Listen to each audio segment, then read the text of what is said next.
আসসালামু আলাইকুম দর্শক বন্ধুরা, আসছে কুরবানি ঈদ। সেই উপলক্ষে মরিচা স্কুল মাঠ এবং ফুটবল খেলার মাঠে আগামীকাল থেকেই কুরবানির গরু উঠব, বেচবো এবং কিনবো। এলাকাবাসী যারাই আছেন গরু নিয়ে এসে বিক্রি করতে পারবেন এবং কিনতে পারবেন। সুন্দর সুব্যবস্থা আছে গরু বাঁধার জন্য। অস্বাভাবিক জায়গা, অনেক জায়গা আছে চতুর্দিক দিয়ে বাঁশ বাঁধা দেওয়া হয়েছে। দেখেন অনেক দূর থেকে মরিচা ফুটবল খেলার মাঠ কিন্তু অনেক বড়।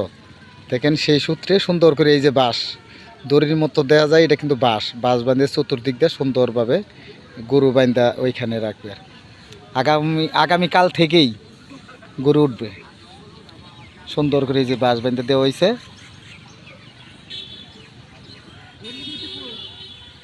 হ্যাঁ, আগামীকাল থেকেই ঈদের আগ পর্যন্ত এখানে কুরবানির গরু বিক্রি হবে এবং কিনা হবে। আপনারা সবাই যে যেখান থেকে এই ভিডিওটা দেখবেন দয়া করে যাদের গরু আছে এবং যারা কিনবেন তারা এখানে আসবেন মরিচা বাজারে। ধন্যবাদ সবাইকে। আসসালামু আলাইকুম।